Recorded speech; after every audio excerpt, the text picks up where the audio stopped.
Maria e Marta. Mais um episódio aprendendo com as mulheres da Bíblia. Como viver de modo bem-sucedido em dois mundos. Era um dia quente, no fim da estação chuvosa, e o verão começava. Na cidade de Betânia, situada nas colinas e apenas 3,2 km de Jerusalém.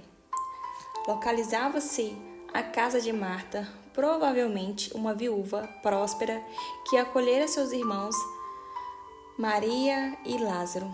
Foi ali que Marta recebeu Jesus e seus discípulos naquele dia. Você consegue vê-la na familiaridade de sua cozinha, transformando-se em um furacão de atividade? Primeiro, cozinha os feijões e as lentilhas com a cebola e o alho. Então tempera o cordeiro e o coloca para assar. Tritura os grãos e amassa o pão. Em seguida, prepara os figos e as romãs. Pega a água para misturar o vinho. Arruma a mesa, mexe o feijão e a lentilha. Vira o cordeiro no espeto. Começa a assar o pão.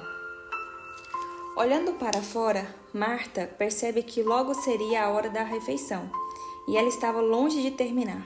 Talvez tenha sentido o que sinto quando sou levada pelo entusiasmo para depois perceber que não terminarei tudo a tempo. Quando isso acontece, fico irritada comigo mesma e com todos que poderiam ter me ajudado na execução de meus planos. Suspeito que seja isso que aconteceu com Marta. De repente, os planos e o trabalho que ela começara com alegria azedaram. Lucas relata que ela estava agitada e muito ocupada. Quanto mais ela trabalhava, mais perturbada ficava. A culpa é de Maria, pensava. Se Maria ajudasse, seria diferente. Todas nós conhecemos esse sentimento, não é mesmo? Já é ruim ter que fazer tudo, e ainda pior quando alguém que deveria nos ajudar se omite. Assim, sentimos injustiçadas. Foi o que aconteceu com Marta, e ela finalmente explodiu. Marta chegou ao cúmulo de responsabilizar Jesus pela situação, acusando-o de não importar com ela, exigindo que ele mandasse Maria ajudá-la. Marta falou asperamente com Jesus, não com Maria. Talvez ela já estivesse tentado atrair o olhar de sua irmã e sinalizar que ela se levantasse e fosse ajudar. Ou talvez tenha tentado cutucar Maria, que se livrou do cutucão e foi ouvir Jesus. Todas nós temos maneiras de comunicar certa mensagem e nos irrita ainda mais quando a outra pessoa a ignora. Intriga-me a maneira pela qual Marta relacionou a preocupação de Jesus por ela com sua disposição de mandar Maria se ocupar. Marta pensou que a maneira de Jesus demonstrar o seu cuidado seria aliviando a sua carga. E é exatamente isso que o vemos fazer. Embora não do jeito que ela esperava. Na reação do Senhor, aprendemos muito sobre o discipulado como mulheres cristãs. O problema não era o trabalho que Marta fazia, mas sim sua aflição e preocupação. Jesus sabia que ela se estressava demais com coisas irrelevantes. Marta teria que aprender a manter a vida na pressão adequada. Observe o que Jesus disse e não disse a essa mulher sobrecarregada. Observe cada detalhe que ele disse. Primeiro, Jesus não a censurou por estar cozinhando para ele. Se ela, como anfitriã, tivesse ignorado a preparação dos alimentos, seus convidados teriam ficado com fome. O que acontecia naquela cozinha de Betânia era importante. Quando Satanás tentou Jesus no deserto, no início do seu ministério público, o Senhor afirmou: uma pessoa não vive só de pão. Jesus não disse que não precisávamos de pão, pois sabe que o nosso corpo precisa ser alimentado. O que ele quis dizer é que as pessoas são mais do que os corpos. Não vivemos apenas de pão, e alimentar nosso espírito é tão importante quanto nutrir o físico. Logo, o problema de Marta não era estar preparando alimento para os convidados, mas sim por valorizar demais essa tarefa. Em vez de um jantar simples, ela preparou uma refeição elaborada. Em essência, Jesus lhe disse que um prato teria sido mais que suficiente. Uma das coisas que Jesus viu naquela tarde há mais de 2000 anos foi que Marta desprezou o que Maria escolhera fazer. Marta impôs a Maria seu sistema de valores, possivelmente uma capa impecável e uma refeição suntuosa. Se o agito era necessário para Marta, deveria ser também para Maria. Observe que Jesus não disse a Marta para fazer o que Maria estava fazendo. Ao mesmo tempo, ele assinalou que Maria fizera a escolha certa. Ao dizer isso, Jesus fez um pequeno jogo de palavras que não aparecem em algumas traduções. Em essência, ele disse: Marta, você está preparando muitos pratos para comermos, mas Maria preparou um prato que você não pode fazer em sua cozinha.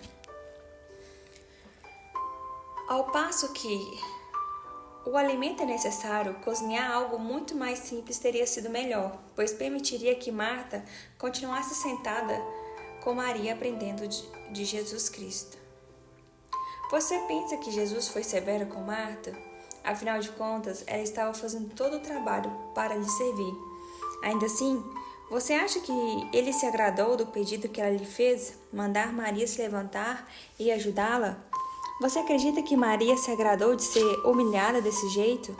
Você acha que os discípulos e vizinhos se agradaram de ver o mestre interrompido daquele jeito? E o que dizer sobre a própria Marta? Você pensa que ela estava feliz consigo mesma? Percebemos quando entregamos coisas para nós mesmas e para os outros que nos cercam, e Marta estragou as coisas. Quando alguém diz, ela é o tipo de Marta, sabemos o que significa, alguém que é prático, competente, com os pés no chão. Com certeza, as Martas são úteis e necessárias. A igreja estaria em maus lençóis se houvesse apenas Marias.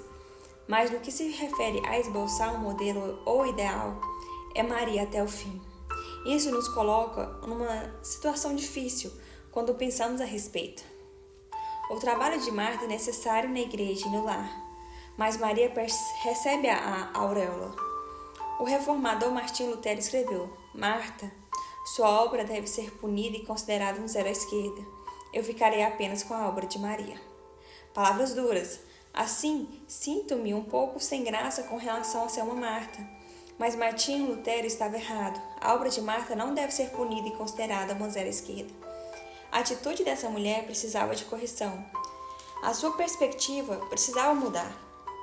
A obra de Marta era boa e necessária. A realidade é que, como seguidores de Cristo, precisamos cultivar tanto a Marta quanto a Maria em cada uma de nós.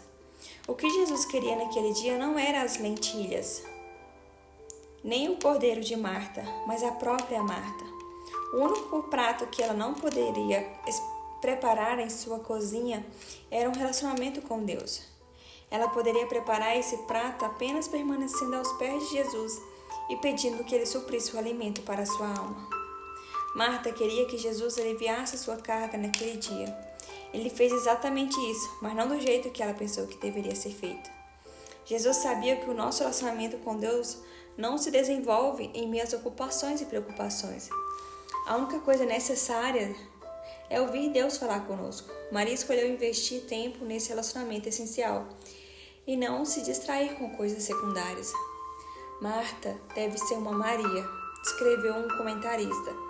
E a verdadeira Maria também deve ser uma Marta. Ambas são irmãs. Vivemos neste mundo. Isso significa que nos preocupamos com alimentação, roupas, casa, família, emprego e estudos.